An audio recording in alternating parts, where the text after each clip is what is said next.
thank you so much, George, for being with us tonight to talk about sleep. And I'm just going to go ahead and turn it over to you. Hey, my pleasure, Erica. Thanks for setting it all up. And I always have to give Erica credit. She makes doing these programs so easy because she's super organized. She's great at marketing. And so, you know me, I like to talk, but Erica is the one that does all the work behind the scenes. So thank you, Erica. Okay, I'm super excited to talk about sleep tonight. And my wife was saying, how can you talk about this for a whole presentation?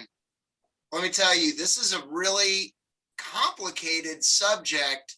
And I think that you're going to hopefully get some good information if you haven't been reading the same things that I've been reading. Before we get to sleep and how it affects your health, I always like to remind folks, visit our website. And on the left-hand side of the menu there, you can see the different kind of menu items. You can scroll down and you will find the local food guide under our small farms tab. And as the picture shows in the website, blueberries are coming on. Hey, we've got pick your own blueberry farms in Catawba County.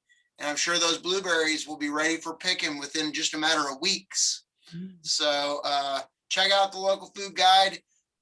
April has been working hard to update it online.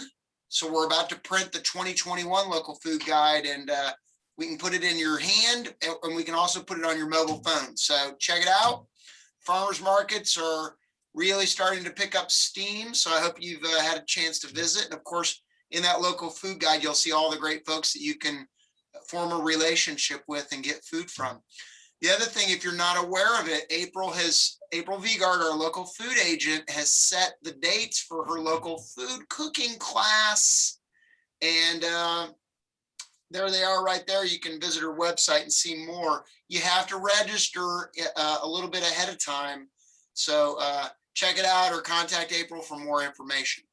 Okay, let's talk about sleep. And I think one of the books that was a New York Times bestseller that really brought sleep into the mainstream for many of us like me was this book, Why We Sleep.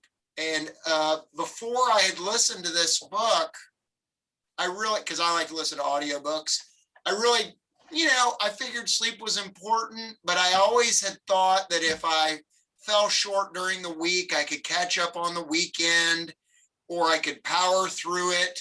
I never fully appreciated how bad the effects were if I was letting myself get less than 7 hours of sleep a night.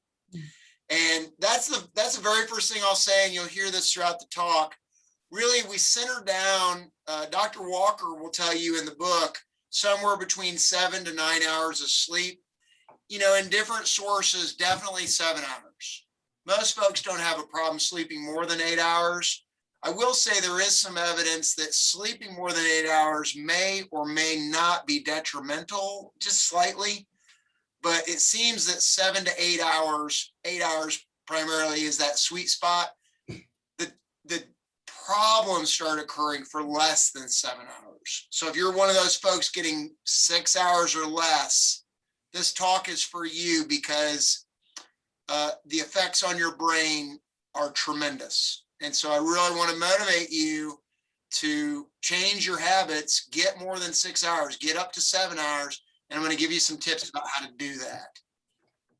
So, the first thing that you got to think about when we're considering how important sleep is that sleep is observed in every mammal, bird, reptile, amphibian, fish, insects.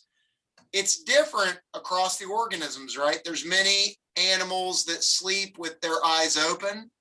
Some animals cannot sleep with their eyes closed because they don't have eyelids, like sharks. It's difficult to measure sleep, but many biologists have just simply done things where they deprive an organism of having that period of inactivity where they seem to not be responding to stimuli, which is how they know it's sleeping. If they continually deny the organism the ability to do that, almost always that organism dies. So sleep is universal across the animal kingdom. And in fact, our mammal relatives, whales and dolphins, because the water, it can have all kinds of dangers if you're sleeping and you're underwater. These animals actually have adapted a strategy where they sleep with just half of their brain resting. And so there's all kinds of different strategies across the animal kingdom about how organisms sleep, but all of them need some sort of sleep. And if you stop and think about it, organisms are tremendously vulnerable to predators and danger in a state of sleep. Why would evolution continue to select for organisms doing this? You would think if it was not that important, you would have all kinds of animals that were benefiting by not sleeping. The fact that all organisms, all animals do some sort of sleep lets you know this is a process that is associated with life itself. So it's a critical process, and I hope you'll see why after this talk. Fun fact, question for you: which mammal sleeps the most? Any guesses? No Googling, you Googlers. Yeah, Google will tell you real quick. It's the large hairy armadillo. Whoa. Yeah, actually in the book, Dr. Walker cites the brown bat, which sleeps 19 hours. But since then, there's been research showing that this large hairy armadillo can sleep between 20 and 21 hours.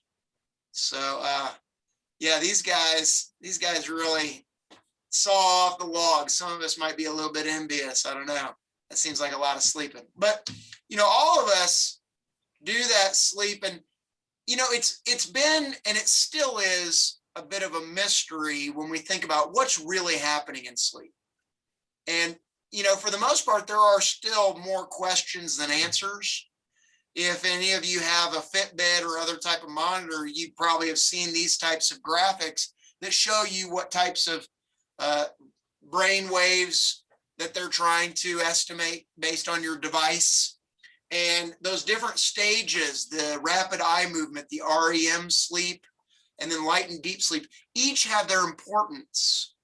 And quality of sleep is not just about being conked out. I'm not going to really go into this, but it is worth saying, you know, one of the things that Dr. Walker in his books and other sleep researchers as well will emphasize, taking sleeping pills and just knocking yourself out, that does not equate to quality sleep. In fact, sleeping pills can really diminish high quality sleep. So do be cautious. I'm not a medical doctor, so I won't advise you on those things, but don't make the mistake of thinking that drug-induced sleep is just as beneficial as natural sleep. It is not. In fact, research has shown it to be quite detrimental. So do be cautious. Sleeping pills and other such products don't give you the same quality of sleep. And in quality, we're talking about REM, light, and deep, and those ratios. And of course, there's lots of data showing the different brain scans, right? You can see on the left what is happening, what centers are lighting up in that rapid eye movement sleep versus when you're awake. And in fact, you can see quite significant differences between normal and sleep-deprived brains, and how similar a sleep-deprived brain and brain suffering from Alzheimer's look. In fact, the association of sleep deprivation and brain damage and diseases like Alzheimer's and dementia and others as well is a very strong relationship. So sleep is really an important process for doing a number of things. Now, again, we don't really fully understand all the different purposes of sleep. Psychologists will talk about, there's a lot of evidence that we process emotions in our sleep. We know that we are able to set memory from short-term to long-term in our sleep. Numerous studies showing that if you're trying to learn something, one of the most important things you can do is sleep. That old strategy that we probably all did in school of pulling an all-nighter to try and memorize things and regurgitate them. Probably the only reason that worked a little bit was it was still in our short-term memory and we could kind of dump it out on the test. But that strategy did not result in long-term learning, because we know that if you don't get good sleep, if you are sleep deprived, the transition from short-term to long-term memory can't happen. So think about all the learning that we robbed ourselves of trying just to pass the test, but then really miss the entire lesson of it. You know, one of the things that happens in our sleep, and I wanted to explain this next thing because it will help you understand how you create what they call sleep pressure. In other words, how do you create more of a desire to sleep in your brain? Because there is, of course, a biochemical pressure that builds that will help you to fall asleep faster and have a good night's sleep. So just like we mentioned earlier, all organisms sleep. They need sleep. Well, likewise, all organisms use a currency of energy in their cells called ATP. Now, forgive me, I'm going to get just slightly biochemical here, but I think it's worth explaining because I believe anybody can get this. So ATP is kind of the universal currency of energy. You can think of it like a battery in your cells. And the way it works, by the way, ATP just stands for adenosine triphosphate. So you have this adenosine molecule, and then you have 3 phosphates attached to it. And the way that that works biochemically is each time a phosphate pops off that molecule, it gives your cell energy to do things. So when that phosphate pops off, all of a sudden a muscle fiber can twitch, for example, or a nerve signal can continue, or all the different things. You can imagine all the ATP I'm using, just talking, thinking, moving my hands, digesting, all of the energy needs in our body happen because these little phosphate molecules are popping off adenosine. And so throughout the day, your body, that's what we're doing in digestion. We eat all this food, and ultimately our mitochondria, if you've ever heard of that part of your cell, our mitochondria converts all that glucose and energy into ATP. And we use that ATP. And so throughout the day, those phosphates are popping off those molecules. And what you're left with is a whole lot of adenosine at the end of the day. You with me? That makes sense, right? And adenosine is what binds to receptors in our brain that make us sleepy. So when that adenosine molecule, and it doesn't have any more phosphate on it because we used up all the energy, when that spent battery, so to speak, is perceived biochemically by a receptor, the more and more and more of those you get, the more your brain knows, wow, we're getting sleepy. We've been very active. It's time to get sleepy. And you can think about that like sleep pressure, because every time that molecule fits inside that receptor, it induces a nerve signal that we interpret as sleepiness. And so from the very beginning of the day, your sleep pressure begins accumulating because, of course, you're using energy and those adenosine molecules are building up in your brain. And by the end of the day, you reach a very high threshold of sleep pressure and boom, you go to sleep. And then throughout the night, your brain is cleansed of the adenosine and you start over again. Now, that's not the only reason for sleep, right? But that processing of the adenosine buildup in our brain is a big portion of sleep. And you can imagine why that would be a universal need for organisms, because every organism is using ATP for energy.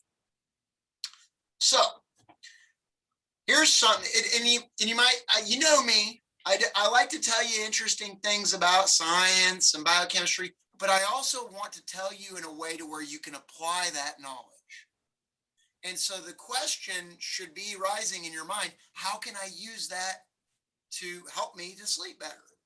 Well, first of all, you need to know that a great strategy is building sleep pressure in itself, right? The more active you are, the more energy you will expend and the more adenosine molecules you'll have at the end of the night.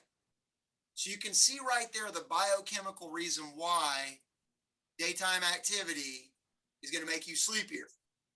But there's another reason that you want to understand this biochemistry. The molecule of caffeine and adenosine are very similar. And in fact, that similarity is such that I see you found your white cotton face mask. is such that the same receptor that adenosine can fit into, caffeine can also fit into. And so if caffeine gets in there, it blocks that nerve signal from telling us that we're sleepy. So in other words, you see all these adenosine molecules that are hitting in that receptor, and every time that purple goes into the green, we get a little nerve signal saying, hey, sleep's building up.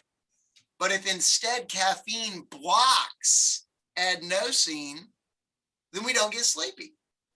Now, eventually that caffeine will come off that receptor and adenosine will come on because the adenosine is not going anywhere. And that's why as you come down from coffee, you can all of a sudden have like what they call a caffeine crash. Now, here's something important. Different people process caffeine in their body in different ways. All of us know that person that can have coffee after dinner and they go right to sleep, right? It's no problem for them. And there is a genetic difference in some people that allows them to produce an enzyme in their liver that is more productive at sweeping out caffeine. I'm not one of those people. If I have coffee at night, I'm going to know it, right? For most of us, the half-life of caffeine, in other words, the time it takes for 50% of the caffeine in your system to be cleared, for most of us, that half-life is about 5 to 6 hours. Meaning, if I have a cup of coffee at, say, noon, then the caffeine that I got in that coffee is halfway cleared from my system by 6 p.m. Meaning I still have coffee in my system, right?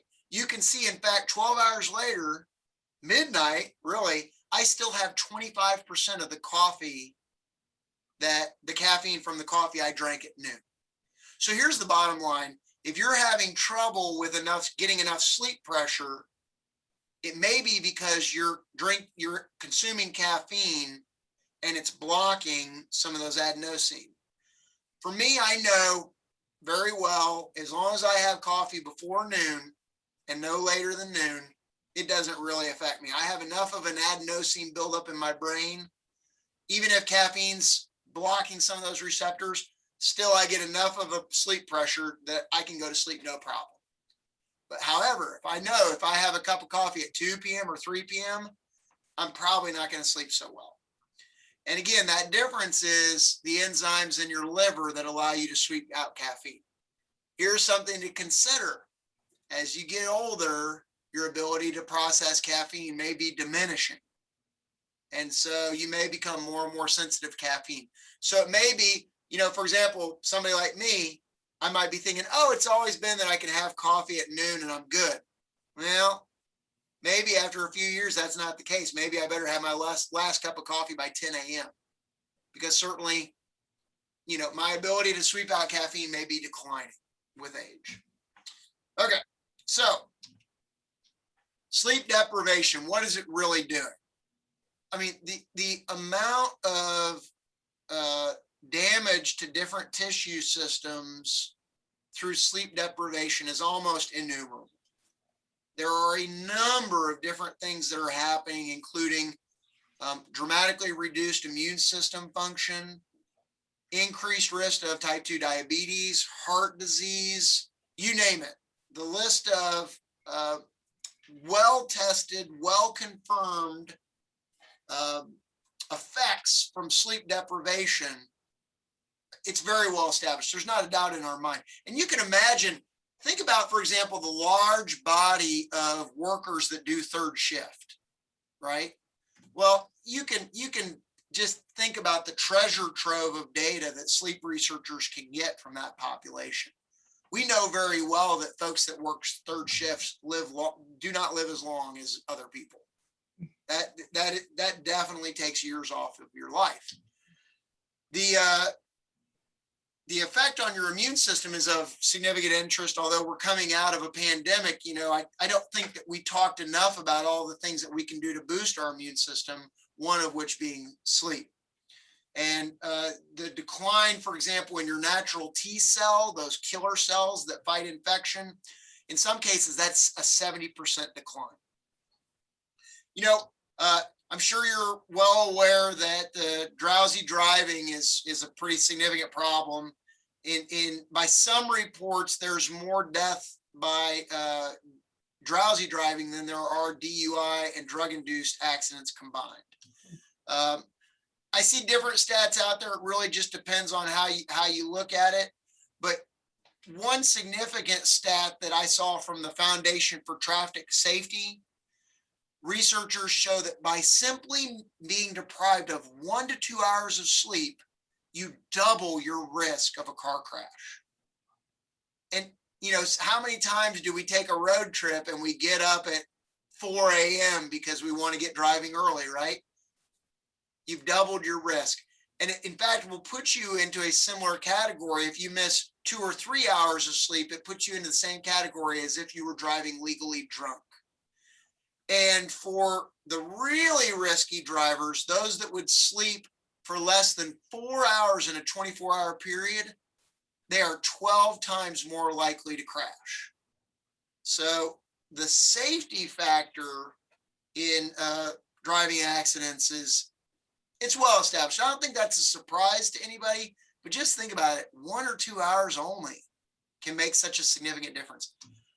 I think one of the most compelling pieces of evidence that shows how significant sleep deprivation is in our population is an experiment that we do every year, and that is the daylight savings time, right? Think about this. In the fall, we fall back, meaning you get an extra hour of sleep. And in the spring, we spring forward, you lose 1 hour, just 1 hour of sleep loss. Who would have thought that would even have an effect that is detectable? It's just 1 hour. How would that make any difference? However, sleep is so critical. And really what this says to me is we're already on the cusp. We have no buffer to lose any more sleep because we're already sleep deprived.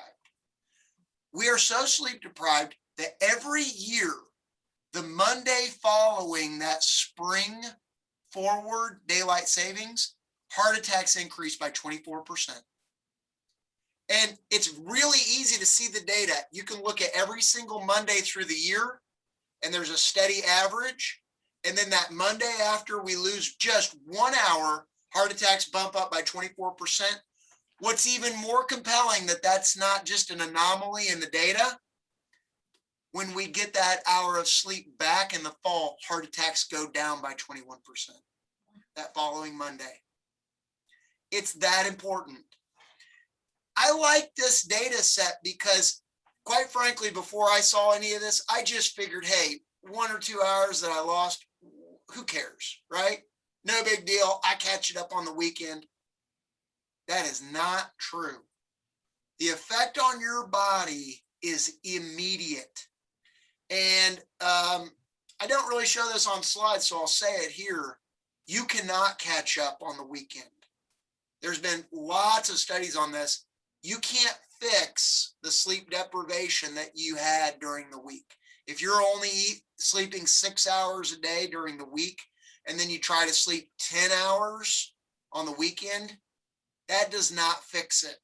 In fact, you're getting damage on both sides, right? Because sleeping more than that 8 or even 9 hours, that's a stretch, 9 hours, also has a detrimental effect. So trying to bank some sleep debt during the week and then cash in or pay off your debt on the weekend is a terrible strategy. It doesn't work. This has been researched. The research on this is so significant because the military spends millions upon tens of millions of dollars trying to understand how they can have the 24-hour soldier, right? You can imagine that there's huge incentive to understand sleep. But in fact, we know it is tremendously detrimental. Now, for those of us that might have gained a few pounds during the pandemic, I know I did, and maybe I'm thinking about a diet. One of the biggest challenges for the diet is, man, I know my plan, I know what I'm going to eat, but then I just get hungry. I get snacky, right? And I think at the end of the day, that hunger is what decimates people that are trying to eat less or stick to a certain diet. It just becomes overwhelming. Well, that's not just a mental game. There are hormones that make you feel full, and there are hormones that make you hungry. And the hormone that makes you feel full is leptin. And this is a very well-researched hormone, because they thought when they discovered leptin decades ago that they had the new multi-billion-dollar pill that you could take and feel full, right? I mean, wouldn't that be great? We would have the best diet pill in the world. You take leptin, you feel full, and that's it. You don't need to eat those snacks or do those other things. Unfortunately, it does not work in pill form.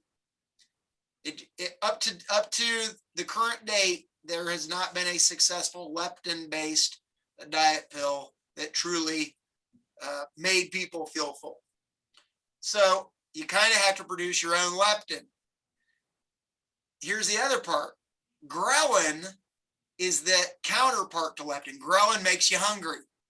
And so you got to ask yourself, how do I avoid creating a circumstance in my body where my body's producing more ghrelin? Typically, ghrelin is going to be produced if you don't have food in your intestinal tract, right? But lack of sleep produces ghrelin. It makes you hungry. And so people that are sleep deprived are snackier. And in fact, the really downside about this, and this is where we get into this terrible vicious cycle. There's the vicious cycle of activity, where if you're not getting enough activity, you don't have enough adenosine buildup, not enough sleep pressure, you don't sleep very well, you don't feel very energetic. So then you don't do activity, and it just keeps replicating itself, right? Well, likewise, imagine you don't get a good night's sleep. You're induced to eat maybe some junk food, which increases your inflammation, which makes it difficult to sleep. And your body keeps producing more ghrelin because you're sleep deprived.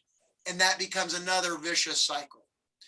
So, be aware that if anything that you can do to increase sleep, if you're not getting your 7 to 8 hours a night, will help you lose weight if that's a goal, because it will help you not feel so snacky. And I mentioned inflammation. I think it's always worth saying, we talk about inflammation a lot, and for the most part, I think nowadays we think of inflammation as a negative thing. Inflammation is a super important strategy in your body, right? When you have a harmful thing like a splinter or an injury, inflammation is what happens to heal that injury. That's how your body heals it. It's a whole natural protective biological process. It helps you fight off foreign pathogens, bacteria, viruses, toxins. It helps the body heal. So acute inflammation is very important. By the way, I just recently upgraded my wilderness first aid training. And I'll tell you, you can read about this. We're getting to a place where they don't recommend ice anymore when you get an inflamed injury. For example, you twist an ankle. You always heard RICE, rest, ice, compression, elevation. Well, all of those things were kind of designed to try and stave off the inflammation, right? Well, now we realize actually the inflammation is what allows the healing. Adding ice helps you deal with the pain. So if it's pain that really is becoming intolerable, ice will help you. But if the goal is to heal that wound quickly, you do not want to inhibit the inflammation response, because inflammation is how your body heals. The problem that we have in modern living is we don't have as much acute inflammation as we have chronic inflammation. And chronic inflammation is what's causing the variety of the chronic diseases that we know so well about.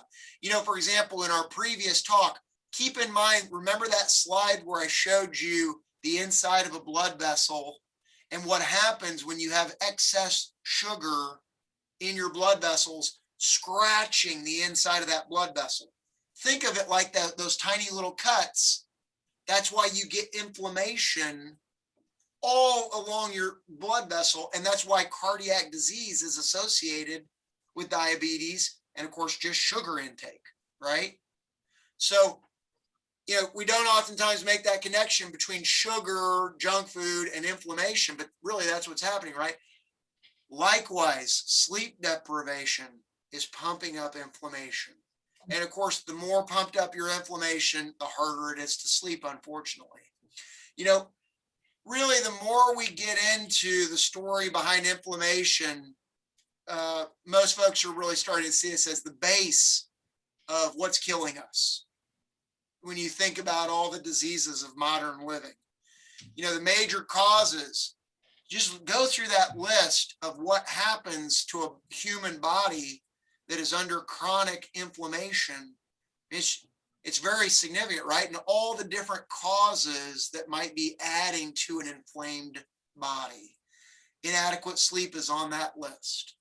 And so, again, get motivated to try and improve your sleep, because if you're one of those folks that's in a constant state of inflammation, it might be related to problems that you would never associate with. You know, how many people, for example, have joint pain or have even had to do joint replacement?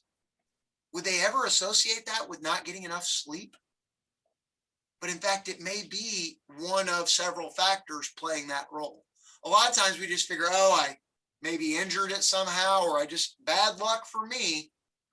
We don't ever think about it. Well, maybe it was all that soda I drank, or I stayed up late watching TV, or I stayed up late watching TV drinking soda. I know I did that.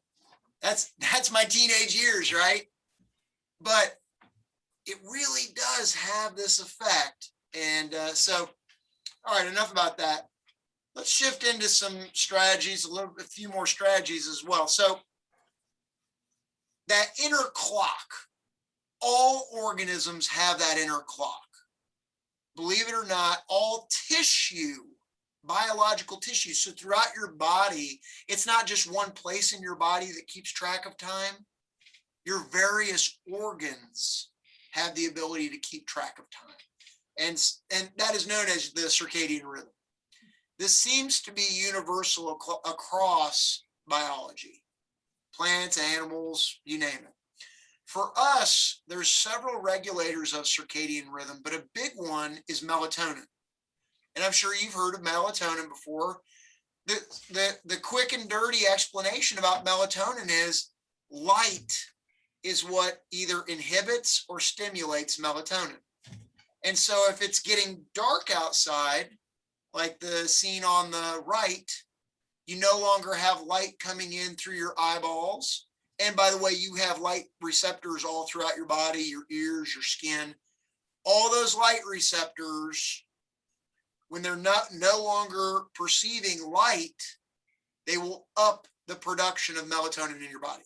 If you are still perceiving light, then it inhibits the production of melatonin. And melatonin is not like sleep pressure.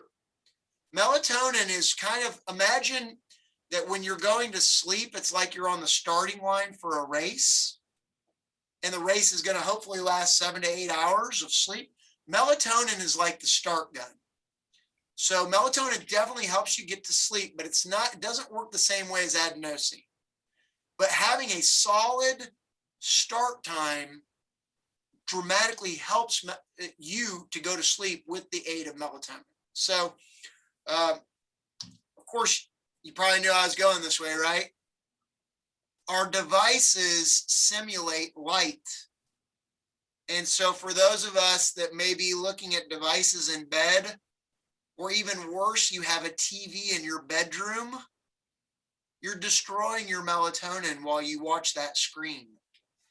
There's all kinds of blue light going right through your eyeballs, inhibiting your body's ability to produce melatonin. And you might be able to fall asleep, but this can definitely affect the quality of sleep. It can affect the number of times that you wake up, wonder what's going on, go back in and out of sleep. So, the biggest thing I can say, get the screens out of your bedroom, especially the TV.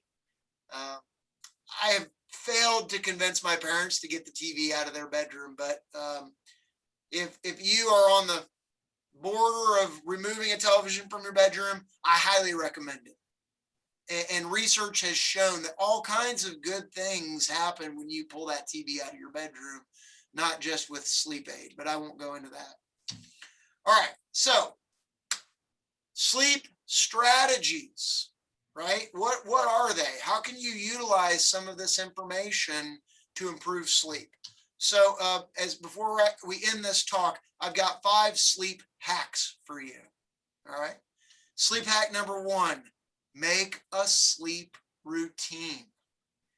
I think that parents of young children know this.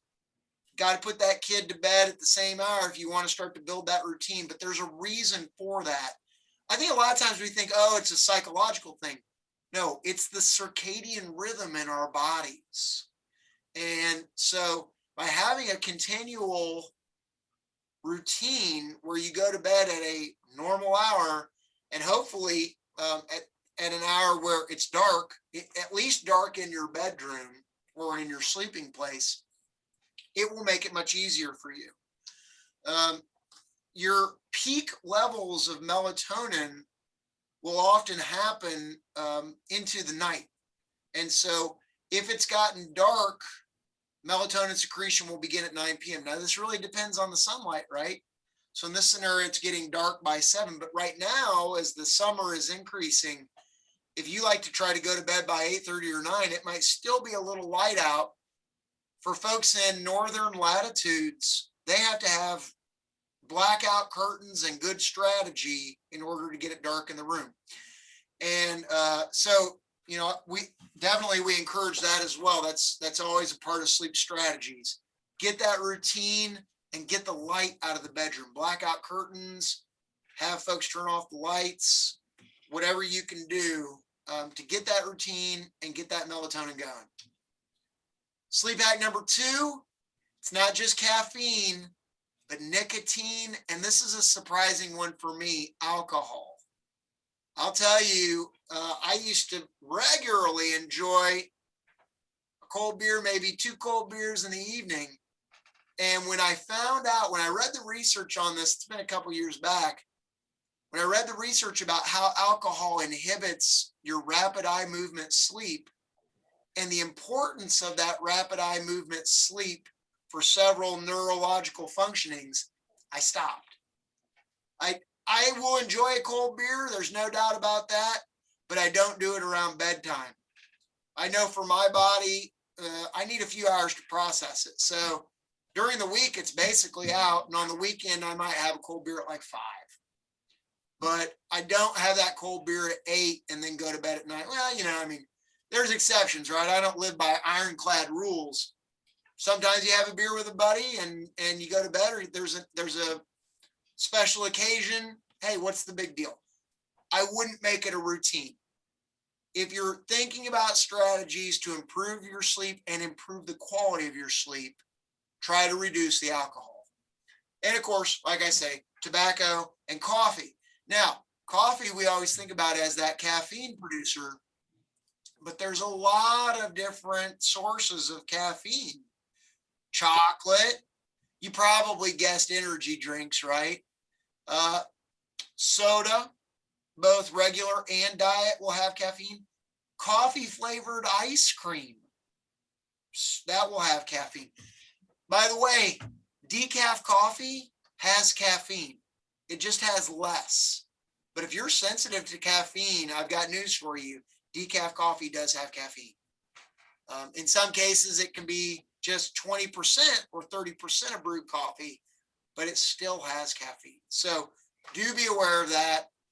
It could be that, you know, you're having a cup of decaf coffee at night and that little bit of caffeine is diminishing your sleep pressure.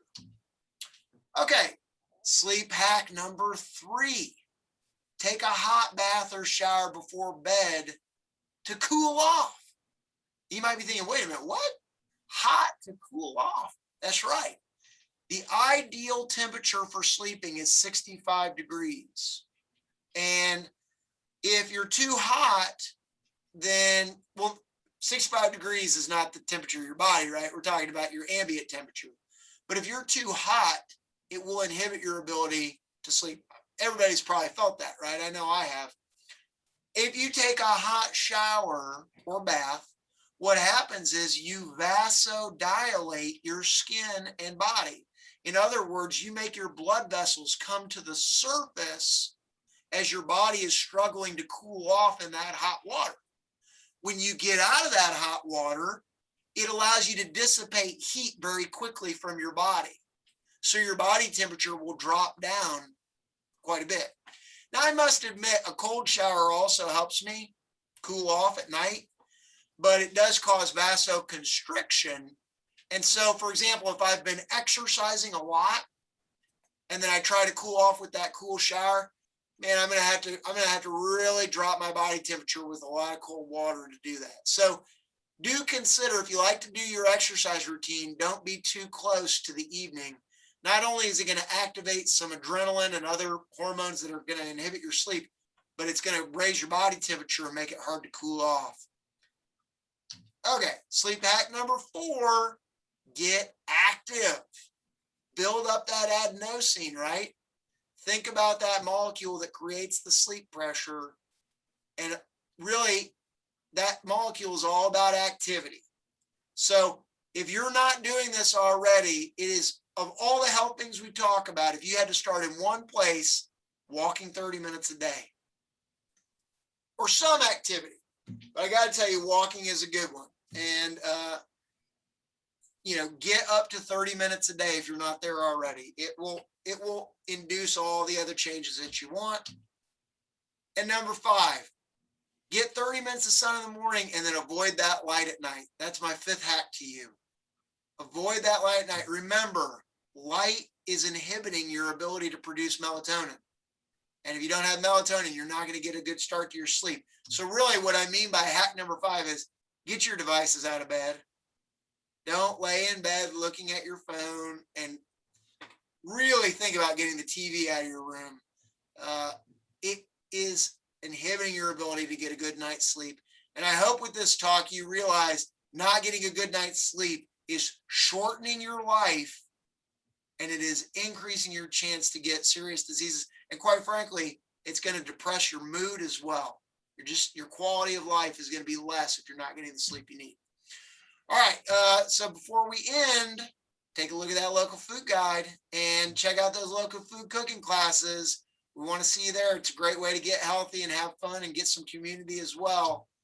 If you got any questions, I'll hang around.